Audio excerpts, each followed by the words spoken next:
Bedard Patriots Podcast with Nick Cavins.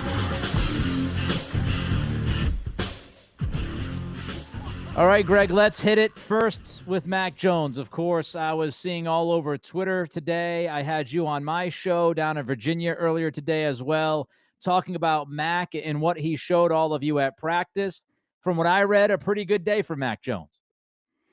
Yeah, I thought so. I mean, look, I think he's had two pretty good days. He had a bit of a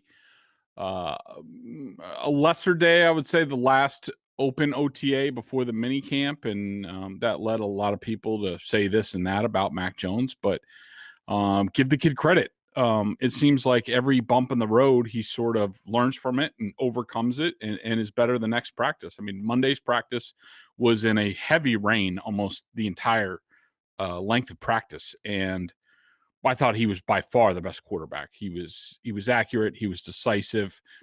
Couldn't even tell that it was raining outside. That probably tickled Belichick a little bit. We know how he loves to squeeze the water bottle onto the balls and things like that during training camp, and so I'm sure he really liked that. And the other guys kind of struggled a little bit. And then today, I thought it was much of the same thing. And it's hard to quantify. Like, you know, you can have stats, and I even had stats today. Sorry, I just forgot I had it on a different notepad.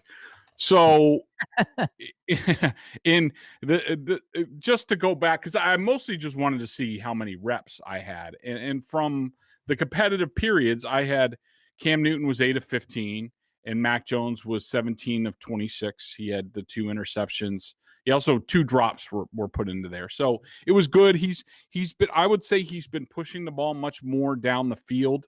Not all of it's been perfect. I can remember, I'm not sure if it was Bourne or Aguilar, but actually I'm pretty sure it was Aguilar, because it was Jalen Mills has basically been taking Stephon Gilmore's spot at left cornerback Right.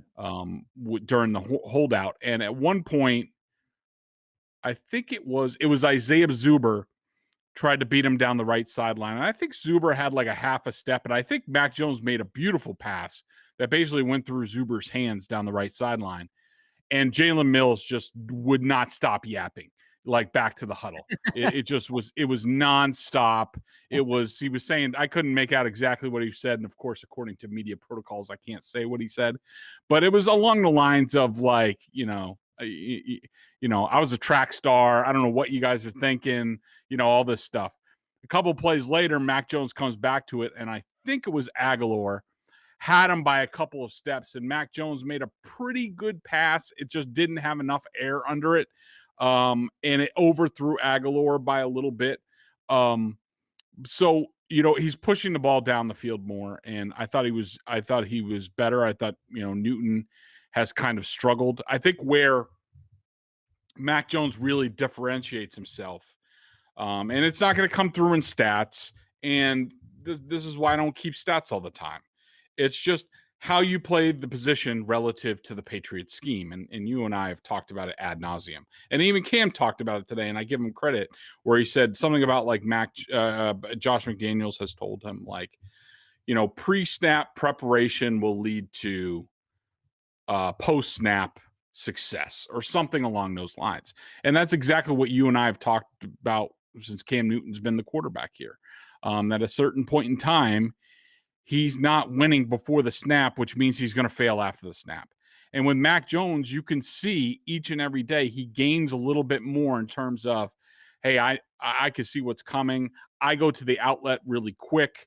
You can see him even when they're doing routes on air and say like Jarrett Stidham's going, and it's the quarterback and, the 5 receiving targets, and they hear the play call. McDaniels calls it out, and you can see Mac Jones like behind the quarterback, almost with his eyes closed, going like, you see him working. He's like, here's the play call, and he's like, all right, double slant this way. Then I wait and I come back and I go over here. Like he's doing this stuff all the time. And he's always talking to Brian Hoyer. He's always talking to Josh McDaniels.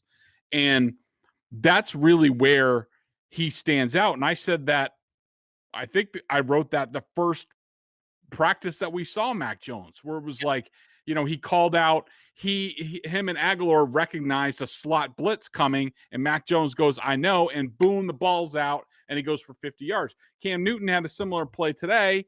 He waits a beat, and then, Hunter Henry catches the ball, but it's not in stride, it's not in space, and that's the difference. And so I think Mac Jones has been the best quarterback by far in minicamp so far. What that means long term, I'm not sure.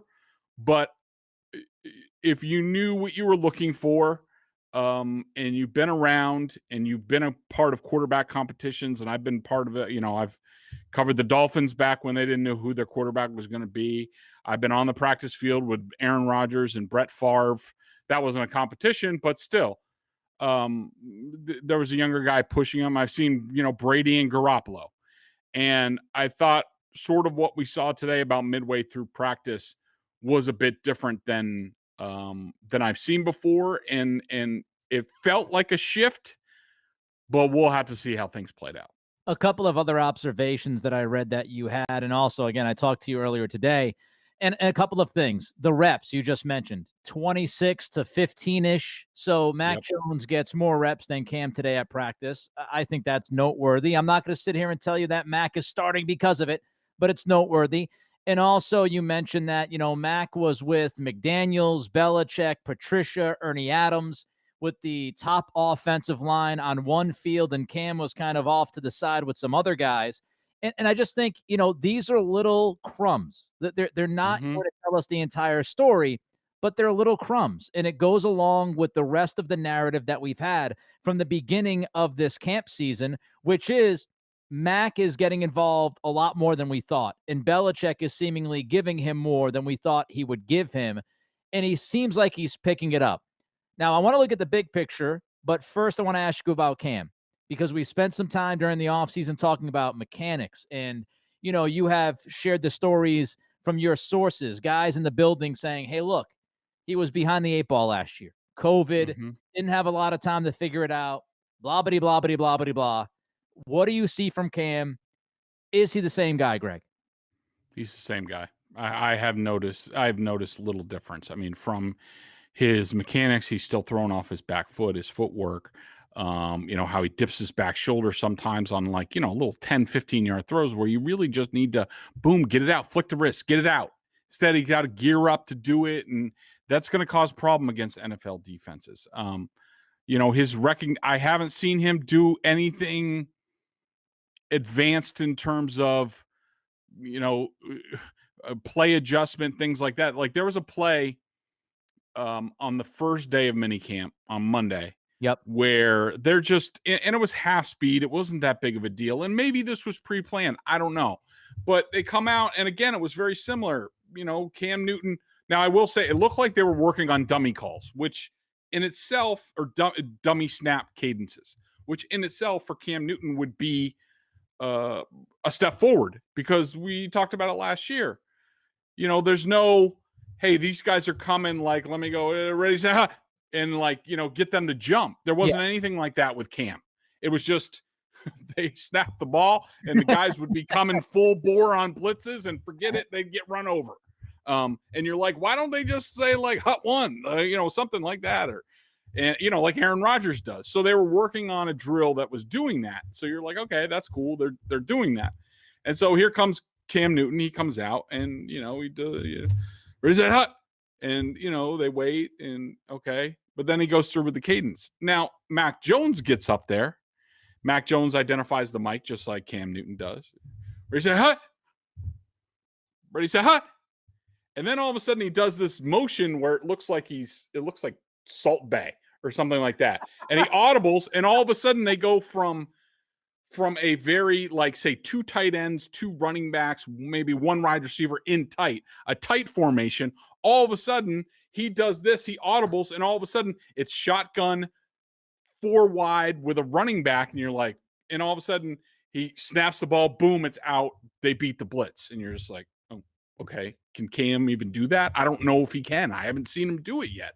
So, in terms of, not just the throwing and the mechanics, but also where Cam is in the offense, I don't think he's made a ton of progress, and I think that that's sort of why there might be a little bit of a tilt. And let me explain to people, Nick, the tilt that we saw today, or like what I saw. And so they're going through practice, and for halfway through practice, it's the normal practice. Cam's getting the 1s, Mac Jones is getting the 2, Stidham's getting the 3s, and Hoyer's getting the leftovers. This is a whole bunch of different stuff, different drills that they're doing.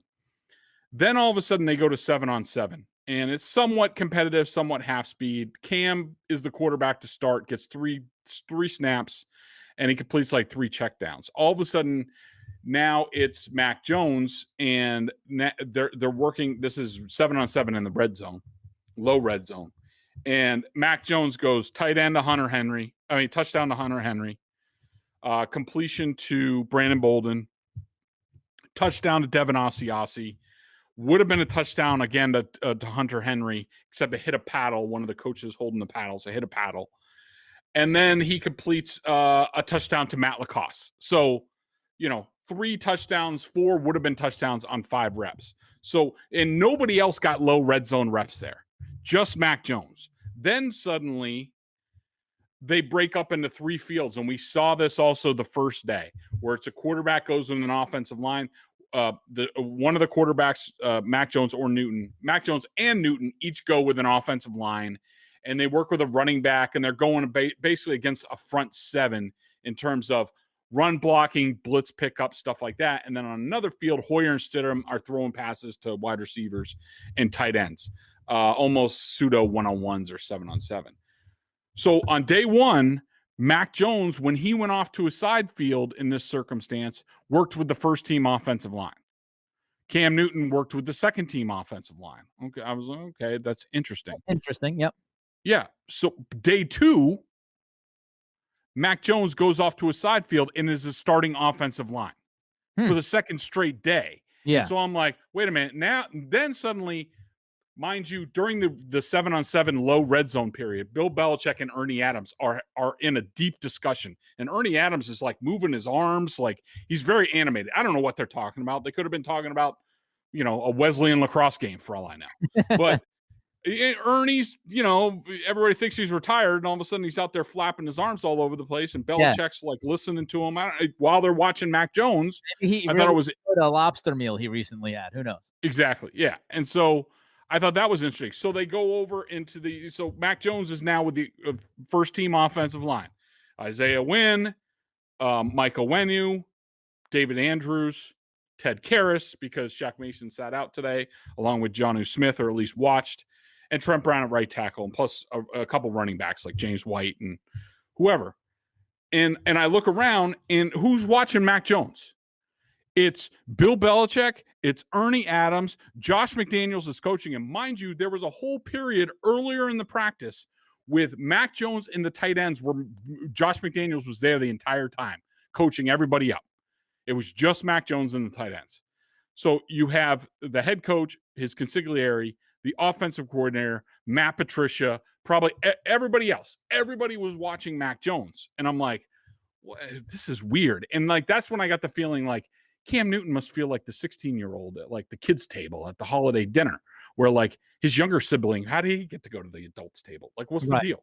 Yeah. And then they go to 11-on-11, and Cam gets he gets 3 reps. Mac Jones then gets the next 8 reps, including the first reps of red zone. So Mac got the end of one period and the beginning of the next. And during this entire time, Cam Newton is walking slowly all over the place. His head's down a little bit. He's off by himself. He's not with any of the other quarterbacks. He's not with any coaches. He is just standing there by himself. And that's when I got the feeling like, I think Cam understands what's going on here. Yeah. Like, yep. There has been a shift, because like you and I talked about earlier on your radio show, and this is the other component of this. How many people have we heard, who believe that Cam Newton is going to be the starter, that there's no way Bill Belichick's going to start a rookie quarterback, blah, blah, blah, Tom Brady, week 4. Look, that might all be true.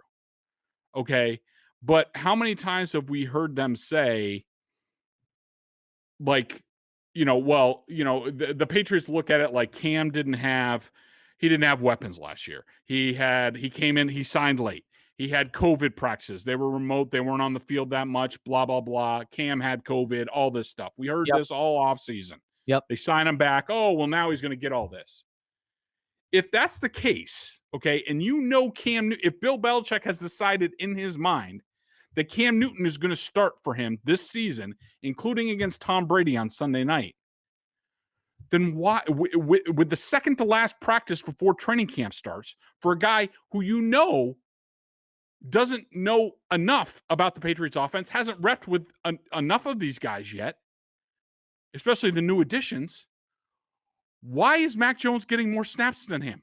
Yeah. Why is he getting more attention? Right. It doesn't make any sense. If Cam Newton is your guy, he gets 75% of the snaps, and you worry about coaching Mac up on the side in training camp. Yep. No, to me, it looks like they are hurrying him, that they are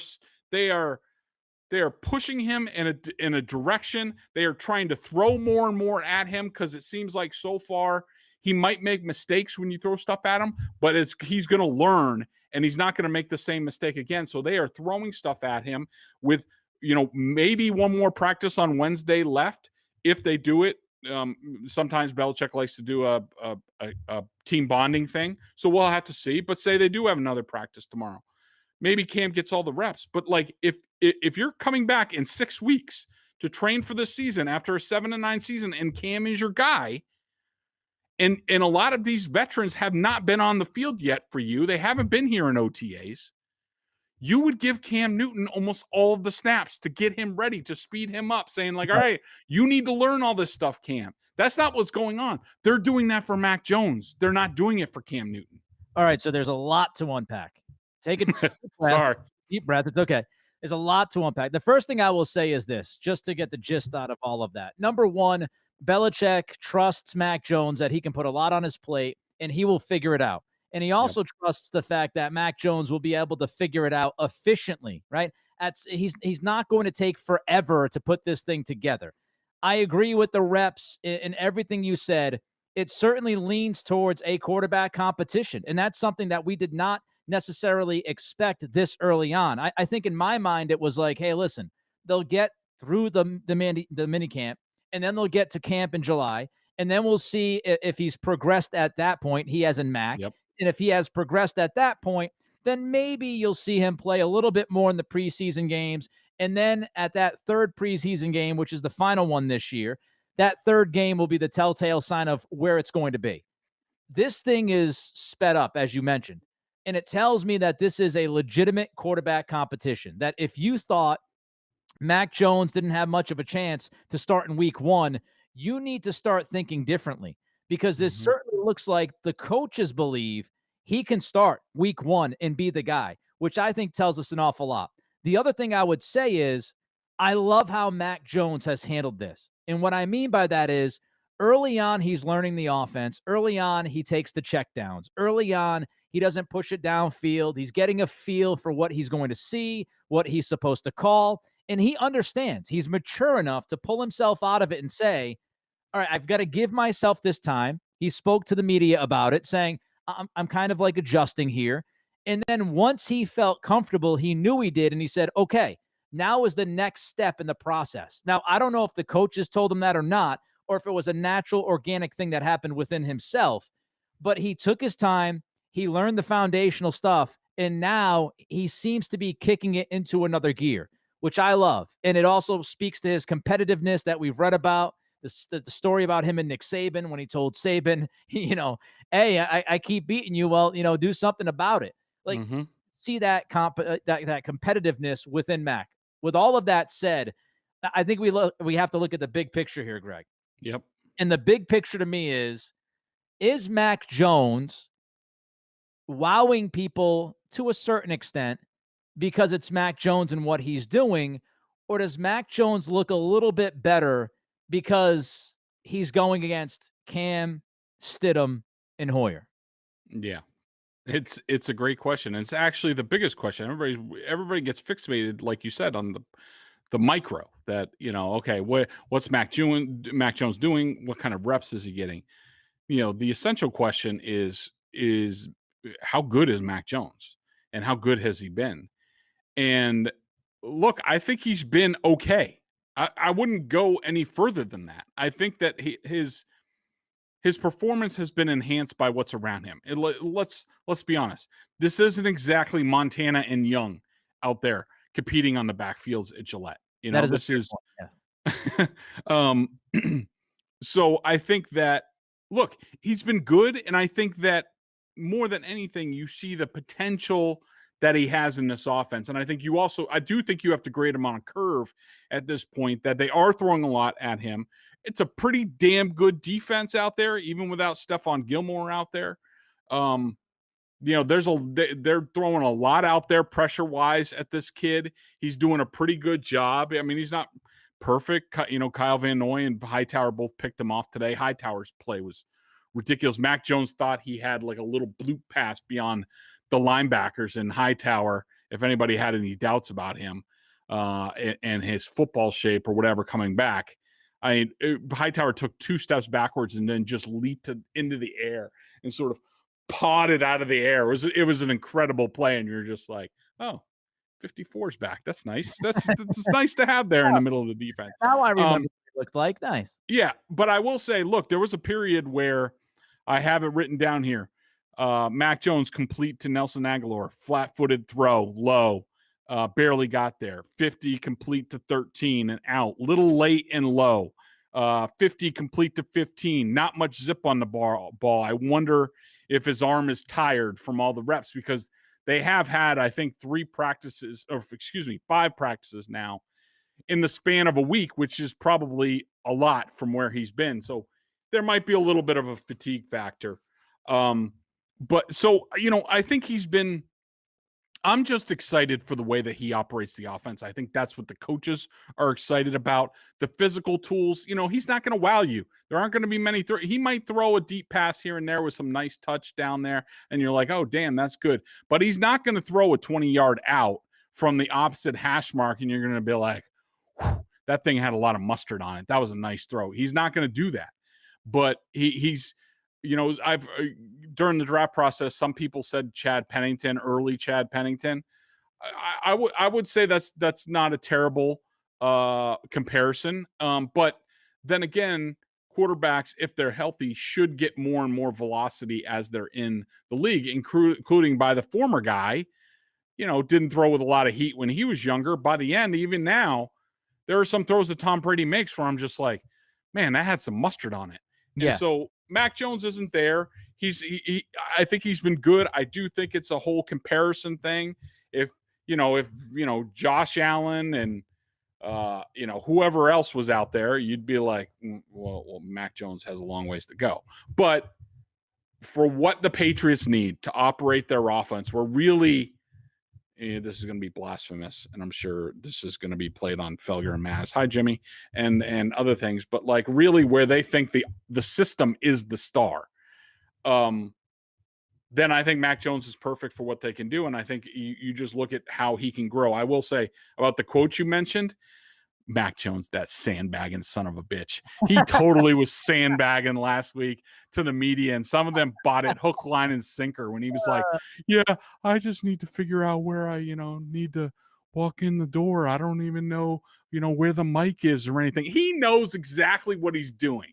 That is a combination of him being smarter than all of us and also having played for Nick Saban at Alabama, where he learned all this stuff. He is a sandbagging son of a bitch, and don't believe anything that he says, because this kid is very smart, and there is at least going to be a quarterback competition this summer.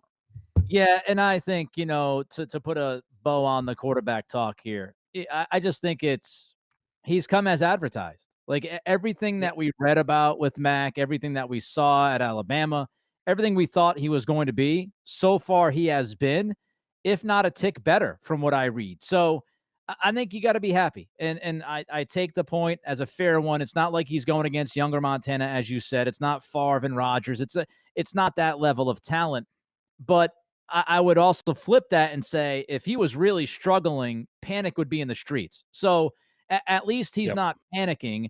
I mean, at least he's not struggling, causing panic in the streets, and he has been as advertised. Before we get to 3 up, 3 down, just quickly, Stephon Gilmore, not at mandatory minicamp, We haven't talked about it on this podcast with him officially not being there. Does this thing get done at a certain point, or are you concerned at all about Gilmore this year maybe not being a Patriot? I'm not all that concerned just because the Patriots don't really have any other options. I mean, internally, I would say the best option is Michael Jackson, the veteran cornerback. I actually think he's been pretty good in camp. I don't think Jalen Mills is a cornerback long term for this team. I think you've seen what he did with the Eagles at times. I think he earned a nickname Toast in Philly, if I'm not mistaken. So that's not always good. I like avocado on my toast, not touchdown passes. So they don't have many other options. Richard Sherman is out there as a free agent. He's expensive, he's old, and he's not a man cover corner. And the Patriots play almost exclusively man coverage now. So Gilmore knows he has them between a rock and a hard place. I think ultimately, and look, I think his health factors into this. And Dr. Jessica Flynn, who contributes to us at BSJ, tweeted today, like, a partially torn quad is 5 months return to play. Yeah. Or something like that, or a torn quad is like 6 months return to play. I don't think we're at either stage yet. So who even knows what he can do at this point in time? And I'm sure maybe the Patriots are waiting until I wouldn't be surprised if both sides are waiting to see until he's healthy, get him in for a physical, see what goes on, how everything's going with him. I think ultimately the smart way for both sides, unless the Patriots get a king ransom in a trade, which I would be open to, I think that they extend him 1 year, sort of the Brady deal, where they put on a dummy year. He gets more money for this year. It voids. He's a free agent next year. That's where I think this ends up. All right, let's run through it. 3 up.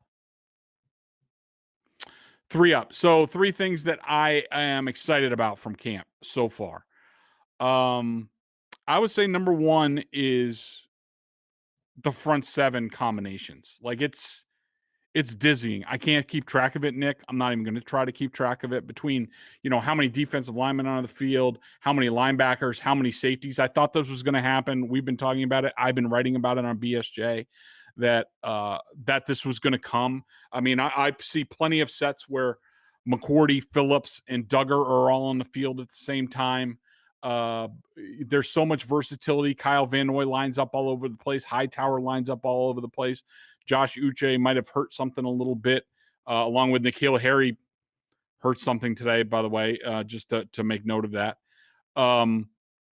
They're all over the place. And so, like, I don't know. It's exciting. I'll just say that. I don't know what to make of it. And the point is, you don't want the opponent to know what to make out of it. And I would just say, seeing all those athletes on the field at various times together, you think the Patriots have something there. So yeah, that's the first thing. I mean, versatility, talent, and depth, those 3 things we've talked about on the defense, they have that after the offseason and free agency.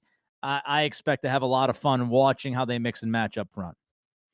I would say the number 2 thing that I'm excited about for camp is just Jones's mental acuity in terms of, diagnosing things. It's just a quick decision making. It reminds me, some of his mannerisms today reminded me a little bit of Garoppolo when, he was really at the height of his powers here, going into when Brady, was suspended. It just that stuff. And I think he just, it's tantalizing to think of the different options he gives the offensive coaching staff. And I just don't know if Cam Newton does that at all. And I wonder if that's the tipping point at the end of the day. All right, what do you got for me at 3? At 3, I do think I've been excited by the activity from the wide receivers. Now, I'm not going to say any of them have been dominating and all this stuff, but I'll just say they're extremely active and they get down the field and they get in and out of their breaks. I mean, I'm talking about Aguilar. I'm talking about Bourne. I'm talking about Jacoby Myers. I'm talking about Zuber. I'm talking about Gunnar Olszewski. A lot of those guys, I'm sure I'm leaving guys out, not N'Keal Harry, even though I don't think he's been bad. I think there have been times after the catch where I'm like, oh, all right, there's a little explosion there. I like to see that. But I just think I would say the speed's a lot better among the group on offense. I don't know whether I'm ready to say that among the defense, and that's a little bit of a concern of mine. But I would say the speed on defense on offense on the edge has me at least somewhat intrigued. All right, so 3 things that you might not be as excited about from what you've seen. Well, I mean, I would say number one is Jonnu Smith lasting like half a practice. Yeah. Look, you don't show up to OTAs. I understand it's voluntary, blah blah blah, but then you come out and you tweak a hamstring after half a practice, and I understand it was in the rain, so that probably contributed to it. But don't really love that. Don't love seeing this is the guy who was first that they signed first. Yes, they have the similar contracts, but this is the guy they targeted, and he needs to get reps. He needs to get reps with Mac Jones and Cam Newton, and that he's a spectator. Not good in my opinion. Yeah, I mean, I see the report that he, comes up a little bit lame with the hammy. Hunter Henry had a little bit of a tweak earlier on as well, and it's like, oh, come on, here we go now. With I want to see these guys healthy. I want to see what this offense can do. I don't need any muscle tweaks. So hopefully Jonnu gets through this pretty quickly. Yeah, I agree. I mean, hopefully this is all minor stuff and they're all full go, ready to go at training camp. But this is not a great start for some of these guys. No. What was your second thing on the list? The second thing on the list, I would say, is and I just had it in my mind. It just slipped my mind. Yeah. Offense, defense. Oh, yes, it was offense. James White. He's had drops a lot in this camp, and he's been mad at himself and things like that. I'm not saying he's bad. I'm not saying he's going to get cut or anything like that. It was just something that, normally James White, and he's had a lot of good plays too, but normally James White has been so good that you even forget about it. And we talked about how rough last year was for him. And, off the field, number one. Number two, he wasn't great on the field, and that's just a fact. He probably had his worst season with the Patriots from, catching passes and production to blitz pickup. It was not as good as it normally is. And, this wasn't, so far has not been a good showing for him, but, we'll see what he does in camp. All right. So your last one on the list, as far as things that don't have you as excited as you hoped they might have you excited. Yeah, I don't know the reason for it, and I am still excited about Quinn Nordine or whatever his name is, the place kicker from Michigan. Right. And I got to say, that's right.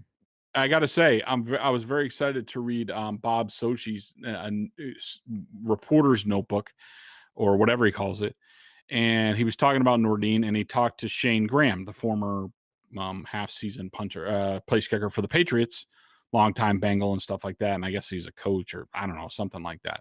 But he's worked with Nordine, and you and I talked about, when I brought him up, I talked about that the ball just sounds different off of his foot. And I equated it to some of the other things that I've heard in sports that have been like, that doesn't sound right, including Grace Park, the former LPGA golfer.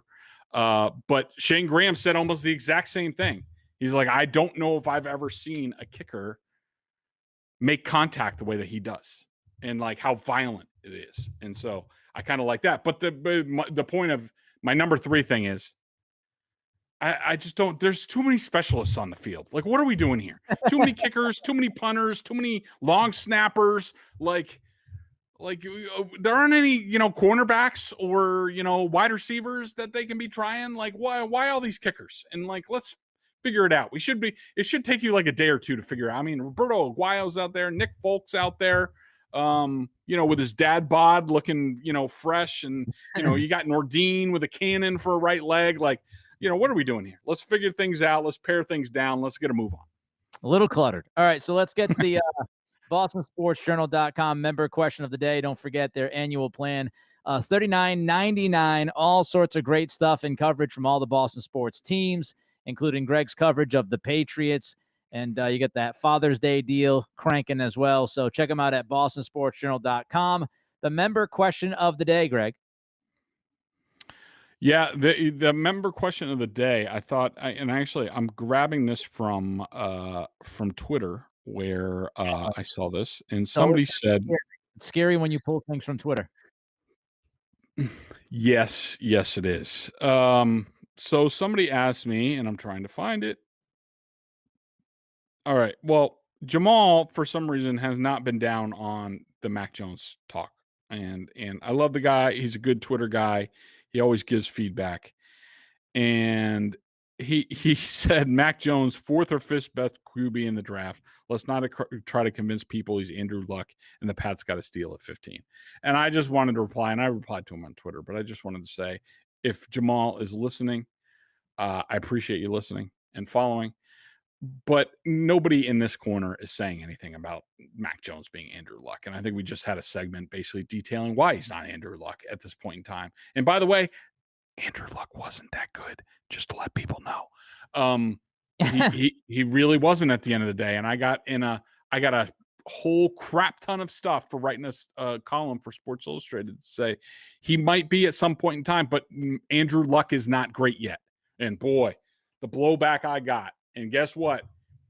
He was not good to finish the rest of his short career. So, look, nobody's saying that Mac Jones is Andrew Luck. He's got a long ways to go. He certainly could look a lot better because of his surroundings here. Sort of, we've talked about it before. We've all had beer goggles in college and other times, and at Nick's bar down there in Virginia. Yeah, I think I have a serious case of QB goggles, and that might be going on at this point in time after the last year. But look, kid's got a long ways to go. I can't even tell you right now whether he can play winning football for this team. I think he can, but we'll see. But first, he's got to win the job, and I think today was a big step towards doing that. But it could all flip on its head tomorrow because the coach here is William Steven Belichick, and he just loves to screw with us.